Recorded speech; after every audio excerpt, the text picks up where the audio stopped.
Hey everyone, welcome to another episode of the Breakpoint Show. I'm not Chris, I'm Martin. We have Khalid here as well, and Chris Hi, is not everybody. here. Hello everyone. Today is September 4th, and again, Chris is not here. He's, I think, jet setting and visiting all kinds of conferences in the US and Europe right now, which is really cool. But it leaves Khalid and I feeling unvalidated. So I think that's a perfect topic for today. That is talking about validation in .NET and everything you can do there. Yeah. Did you know Chris is not here, Martin? No, I'm just joking. I just want to make sure that when he hears the recording of our episode, that he knows he's being missed. Yeah. Exactly. So go ahead, Martin. Continue. All right. Yeah. Let's talk about validation today. I think validation is a really interesting topic because if you look at .NET, there's different frameworks, like you can do client-side, web, mobile, and so on. But if you look at all of the different frameworks, there's different ways of doing validation of things as well, like making sure that some data is required or requires user inputs, that the data is between a certain range, that your data is being trimmed, and so on. So how do you deal with validation in the different frameworks and the different validation frameworks that exist in .NET? Mm-hmm. Yeah, I did a little bit of research yesterday just to kind of find the most popular ways that folks out there are doing validation inside of .NET. And I kind of came on like maybe 4 approaches. I actually was just talking to Martin and he surprised me with one of his choices. We'll get to that later in this podcast. But let's start off with like the first way that I think everyone ends up doing validation in their code base, whether they're new to programming or whether they're a seasoned professional. And that's the tried and true if statement, right? So it's like when data comes in, you write an if statement, you do your logical check. For example, in my show notes here, I have an if statement, string is null or empty, and I check whether the email is null or empty, and if so, I either throw an argument exception, or if you don't like throwing exceptions for control flow, you may want to put a message in a collection and then display that back to the user. So Martin, what do you think some of the pros of using plain old code is for validation? To be fair, I think plain old code is great because it's very, very readable. Like all of the validation is in one place, or at least the validation of one type of entity that you may have in your codes. It's all in one place. You can just follow the control flow of the program there and see why some validation is failing, what things are being validated, etc. And you can do all kinds of crazy things. Like you could check a string dot is null or empty. You could check whether there's an @ in the email address. But if you want to really, really do thorough email validation, maybe at that point you want to make a DNS request and check if that domain name has an MX records available. And based on that, decide whether that's a valid email address or not. So I'm not saying that's the best way of validating, but just want to mention you can do all kinds of crazy things in that kind of validation. Reach out to other services to make sure that the data that you have is valid according to the spec that you have for that data. Mm-hmm. Yeah, you mentioned it's easy to read the code, but in most cases, if your validation is throwing an exception in production, it's also easy to diagnose where that failure is happening because hopefully you have line numbers and places to go to and look at the code. Whereas typically, if you're using a validation framework or library, there's a huge stack trace that you kind of have to like navigate through. So that's a really good point. One thing I think you showed me once when we were pair programming that the compiler can make optimizations if you have if statements that essentially can result in no ops. So if you have if statements that essentially the compiler can determine are really not necessary based on your current configuration, those can completely be removed from the code base on compile time, which I think is kind of cool. So Yeah, that's also a big efficiency. It's like you're not Yeah. executing operations you don't need to do. Like that's pretty neat. Yeah. Um, I do think there is one big downside, or at least there may be a couple of downsides there. So the first one is obviously if you throw exceptions, whether that's your style or not, it depends. But exceptions have a small performance hit because they have to build up the stack trace and see what's going on in the frame where that exception originates. And if you forget to capture or catch that exception or that specific exception, then it might bubble up to the user, which may not be what you want to have. mhm, Um, on the other side, if you do something like create a list of messages, and if it's empty, then everything's fine and everything's valid. And just whenever something's wrong, you add something to that collection. That might also work, but also there, how do you make sure that that flows to the end user and displays meaningful information where you want it and so on? So there's a couple of ways that this breaks down. Although I will say, I personally like a lot the fact that it's very readable and you can follow what's going on there. mhm. Yeah, I mean, another con I think is just, maybe you start simple, you have like a few if statements, and then your user input grows and gets a little bit more complicated. And I think your validation code can quickly get out of control with like large if statement blocks, Yeah. maybe deep nested if statement blocks. Maybe you're also doing asynchronous operations. So now you're not only have this huge nesting structure, but now you have like async await statements within that. So that can kind of turn something that was typically easy to read into maybe a readability nightmare for a lot of folks. Yeah. So, um, I just thought of one really cool thing that comes with having this kind of structure to validate your data. mhm, And it is that it's easy to unit test. Like if your validation logic is in one specific method that just takes an object and emits whatever is wrong with that object or not wrong with that object, it's very easy to write unit tests for that because you can try all kinds of shapes for that object and get back the results without having to do any, or at least a lot of setup to make sure that you have all the framework pieces in place to work with something, for example. Yeah, that's a really good point. I mean, especially as we get through to the other um, like ways of doing validation.net. Yeah, this approach is typically easier. Just refactoring, moving stuff, knowing what your inputs and outputs can be from a particular method.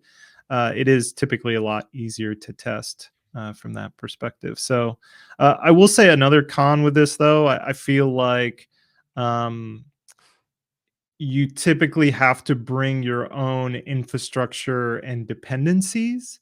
And, like you can either do your validation one off in your code, like write it here, write it there. But typically, most folks will want to refactor their validation style. And I think that can maybe like start off easy, but then evolve into something that's like a maintenance problem. And your kind of bespoke validation framework now that evolved out of some plain simple code is something maybe you only understand, has edge cases, maybe Yeah. has bugs, maybe has limitations, and something it can start to feel a little frustrating from that perspective. So, But at that yeah. point, you essentially go beyond the if then else, right? I mean, you're Eh, adding lots of overhead to make it more generic for many cases and so on. Like if you just take here's an object and you if then else over whatever is in that object, then you shouldn't end up there, right? Yeah, I guess maybe you're right, Yeah. but you could. I'm saying like developers love over engineering stuff, so let's just assume we're gonna end up there. But yeah, who Yeah. knows? Maybe there's one developer out there with amazing self control, Mhm. and they'll say, you know what? I don't need an interface. I don't need this abstraction. Uh, Please, if you're This that is true. developer, please No. leave a comment below and let us know how you do it. So yeah. Yeah, that would be cool. I just thought of another case, and maybe this is one to bring up in the other options for validation. Mhm. But like conditional validation does get much easier if you have this if then else scenario. Let's say you have a person, and based on whether they checked the, I have a shipping address that is different from my invoice address, for example, you could toggle whether to validate that shipping address based on whether the object is present or not, but maybe you want to do that based on the fact that that checkbox was checked or something like that. So it Mhm. does become easier to make those kind of branches and do conditionals based on whatever other conditions are in the objects. Yeah, that's a very good point. Sometimes you need the validation to be if this object is not null, if it is null, if there's another property. So, like, that state management when it comes to validation is definitely a lot easier. I will also say C sharp has evolved to, we're talking a lot about the if else statement, but with pattern matching now, I think you can Yes. build really concise validation code blocks as well. So, the language is evolving just to make that kind of stuff a little easier as well. So, on that note, Martin, maybe we should move on to the next way. And I think the next way is, interestingly, your potential preferred way.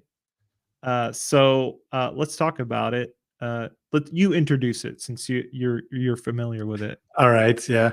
This is actually one of the first times that I learned to think beyond just if then else for validation. This was when I first saw the MVC framework come out. I think all of the samples were using data annotations to make sure that you could say, okay, this property is required or has a label or falls in between a range from 0 to 4, for example, where you would essentially just write an attribute on every single property. And then the framework would use reflection to look at those attributes, and based on that, give you a validation results. Like if there's a required attribute there and you don't pass in a value, the framework would essentially build up a dictionary saying, okay, in this field of your model or in this property of your model, this thing is wrong. Hmm. And Yeah. Go ahead. Sorry. yeah, it's a really cool way. And the first time I saw it, I was like, yeah, this clicks, this makes sense. I have MVC, I have a model, and just on the model directly, I can say, what does this model look like? Is this required? Is this a string? Is this an email address? Is this a date? Is this a phone number? All of those things were part of the framework and still are. And it made sense to have that in one place. It's also very, very readable. Yeah, I do. I know a lot of people hate attributes in .NET. I always find attributes to be, like, very readable, like you said, very concise, compact, and it's kind of the meta programming layer of .NET where you can add additional information for your purposes, the developer's purpose, Yeah. that can eventually help the user. But ultimately, those attributes, the meta programming, is more important for the plumbing of your application than it is anything else.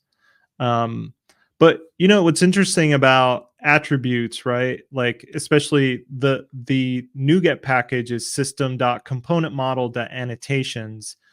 We're old school, Martin, so we know what to call data annotations because uh, it came out of that era of entity framework, when entity framework was first introduced. I think that was my first introduction to data annotations. It's like it was specifically for, like, adding metadata for this column is required, or this is what the table name is going to be. Um, but like you mentioned, this library that's included in .NET is supported across many frameworks that come in .NET. So we have ASP.NET Core.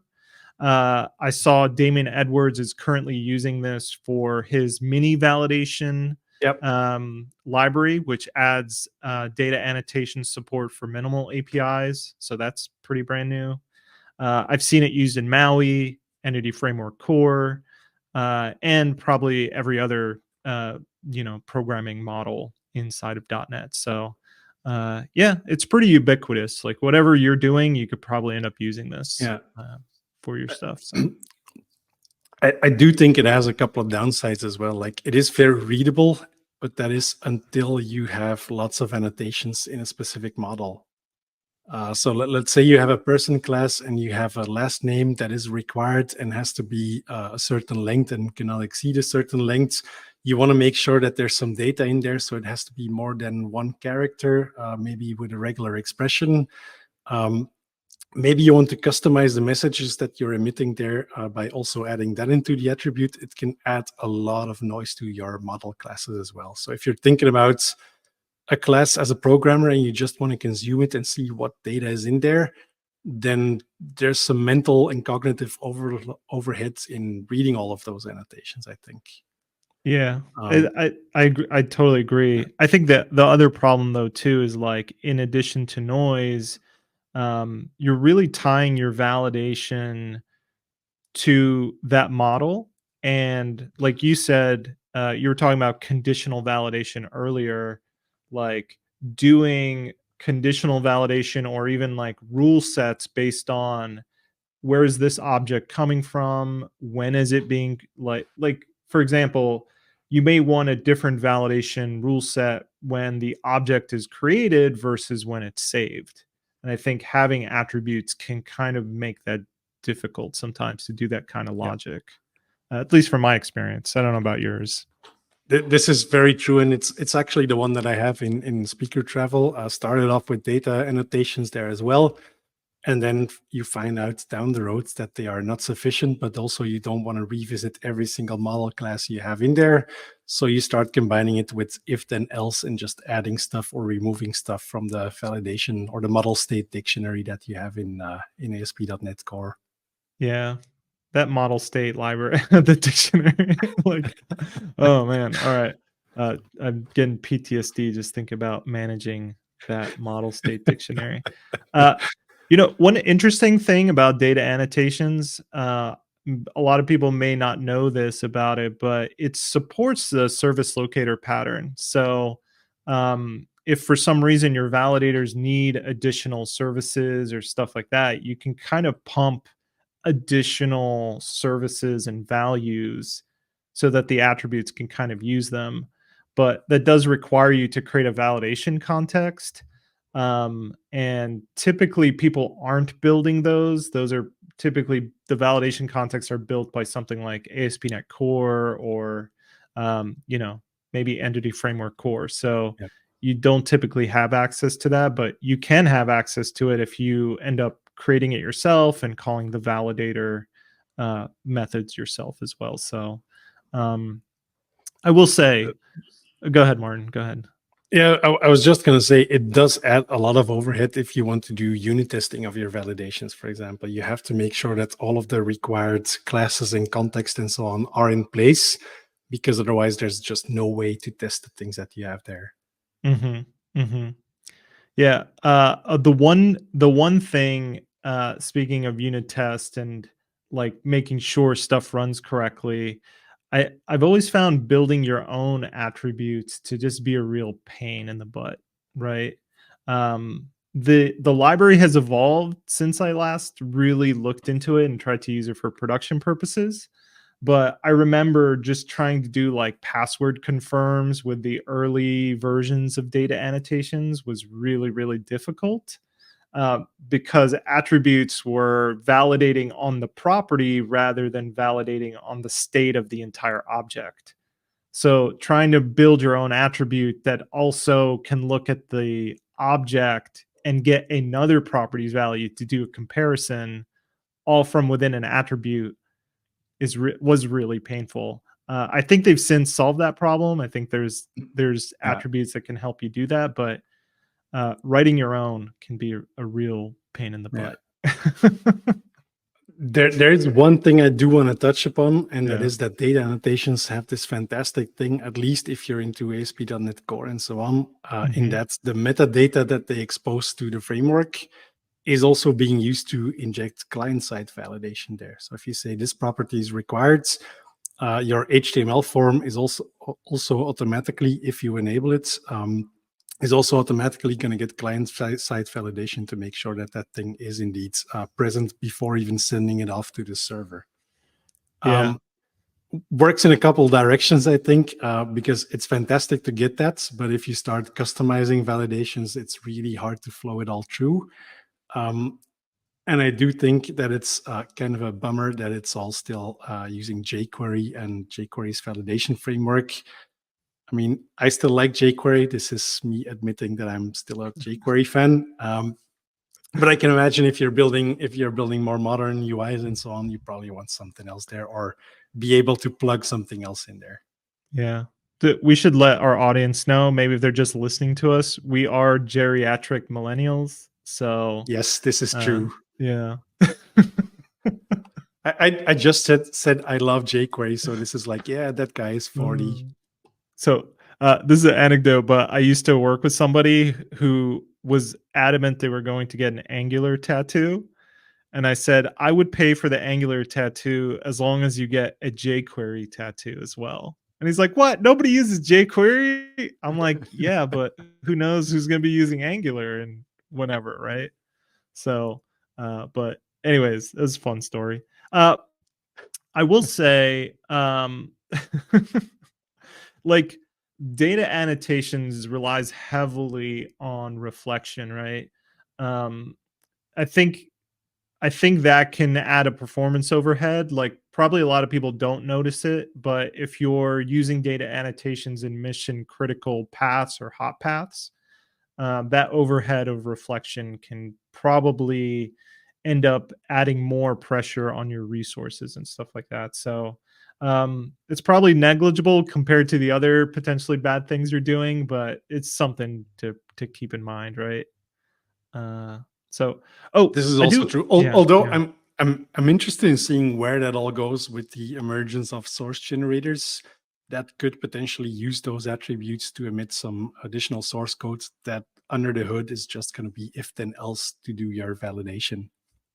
Yeah, I do. You know, it's funny you mentioned that. I was thinking like with source generators, like when is that really going to pick up steam? Right now, I feel like there are a couple really good open source projects utilizing source generators, but I'd say for the most part, most of the source generator plumbing code is coming out of Microsoft and being bundled in .NET. You can see source generators in like Razor compilation and other places like that. I think it's going to be in .NET 9 where you can use source generators to kind of like do the plumbing of your minimal ASP.NET Core applications. There's stuff like that, but you're right. Like for validation, I feel like it's a perfect use case to kind of take this meta programming model and Yep. turn it into something more imperative, something that could just execute 1, 2, 3 and be done with it. So, um, I will say, since we're talking about data annotations, we should probably talk about the elephant in the room, just in general, with ASP.NET Core's validation, which uses data annotations by default, which is um, it's synchronous. It doesn't support asynchronous operations for validation out of the box. So if you have, like you were saying, if you needed to go check an MX Yep. record while validating an object, you really can't do that currently with data annotations when it's bundled in with ASP.NET Core. Have you run into this limitation? Like, how do you, if you have, how do you deal with it?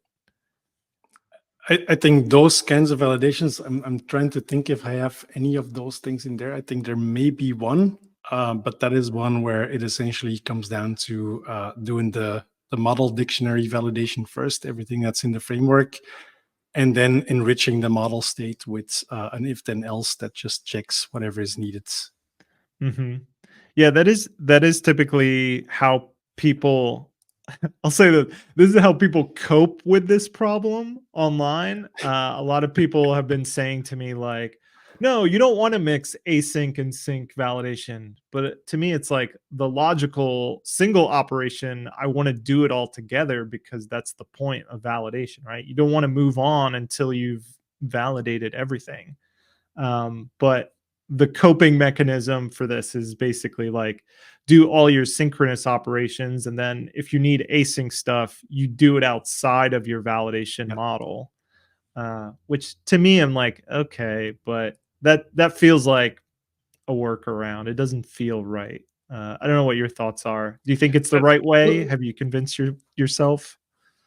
I mean, it's definitely, I don't think it's the right way. I mentioned like if you have just if then else flow for your validation, you can easily follow and see what's going on. In this case, you have this mix of attributes that are on the model, but then you are looking at the controller or whatever layer you have underneath that is doing the branching logic on top of that.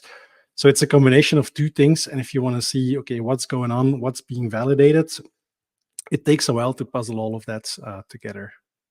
Yeah. So I I don't think yeah. that's a good thing. You actually lose a lot of the benefits of using one of both approaches and not just mixing them. Yeah, I agree. I 100% agree with you. Like, I just wonder, like, if we're ever going to get this particular issue solved, or if it's just let's move on from it and we'll build another framework at some point. I guess maybe that's what minimal APIs is trying to do, but man, But I I don't know. Yeah. they're also using data annotations for validation. So or Yeah. at least you can use them there. But if you still want to use if then else or another framework, that's definitely possible, or probably easier than in ASP.NET Core Yeah. and MVC. Well, maybe this is a good segue since you mentioned if else. The other way I found is this basically was added at some point. I don't know exactly when, but data annotations actually ships with an interface called iValidatable object. And what this is you implement this interface on any model that you want to have validation. And then you get a method that you need to implement that returns an IEnumerable of validation result. And the method is validate and it takes in a validation context. So Yeah. in this method, this is where you can put your custom if else code to do whatever validation you want to do. But again, remember, it's returning an IEnumerable of validation result, not a task of IEnumerable validation result. So you're still limited here. You can't do async await stuff unless you want to be a madman and call dot result, which you should not do, but you could, but don't. Yeah, you could do all your validation in here. So, Martin, you're using data annotations. Have you used this style anywhere in your code? I have not used the that style of validation. It's if I would redo everything right now, would probably not take any of the routes that I took so far. But also, I don't want to do the big refactor. Um, but I would probably go for a different framework that is out there, and that's maybe a nice one to introduce for our next section, and that is FluentValidation. Okay. Yeah, tell us a little bit about FluentValidation. Yeah, so FluentValidation is an open source framework that you can use to validate things, and I think the gist of it is that you can write your validation as a bunch of Lambda statements. So you take your type. Based on the type, it gives you completion and everything in Lambdas to validate certain properties.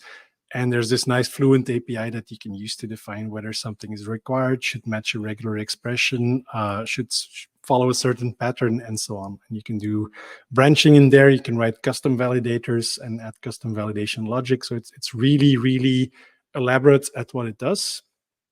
And I think it comes with the benefits and the best things of both approaches that we discussed so far. Yeah, I In that think everything's together, everything's readable, but you can still do the more crazy or more interesting stuff. yeah, I mean Fluent Validation is my go-to validation library just because yeah, you're right. It's like everything, all your validation can be in one class.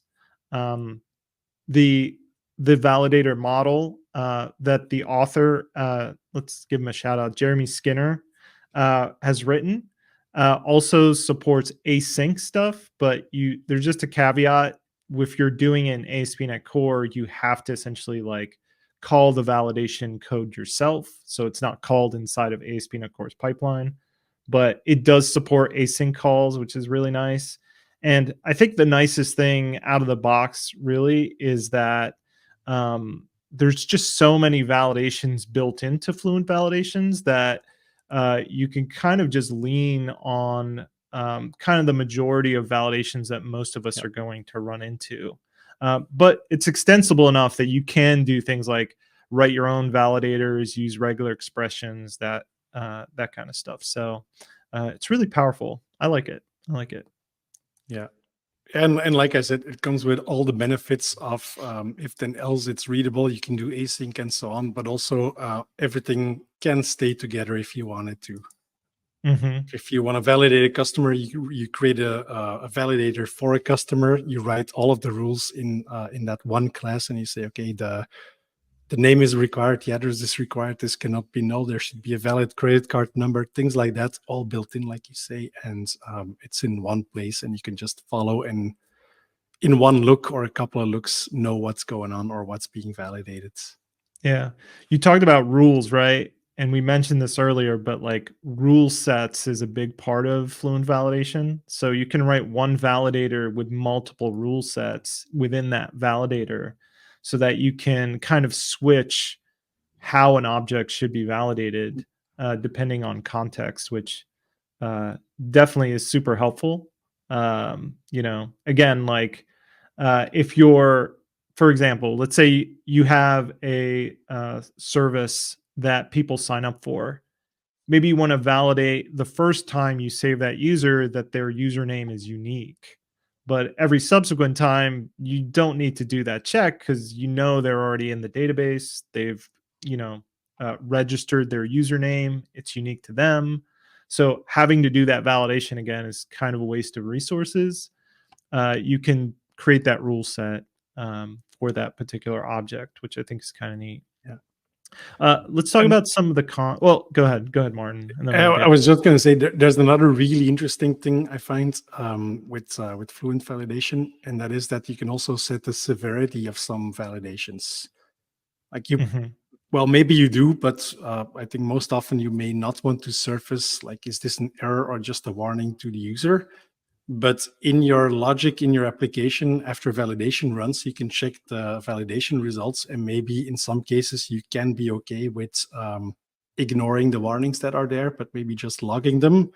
And if you see an error, then maybe you want to surface it to the user. So you can have those levels as well. Yeah, that's a good point. I mean, I could imagine maybe like password strength, you do Yeah. that validation, but it's a warning.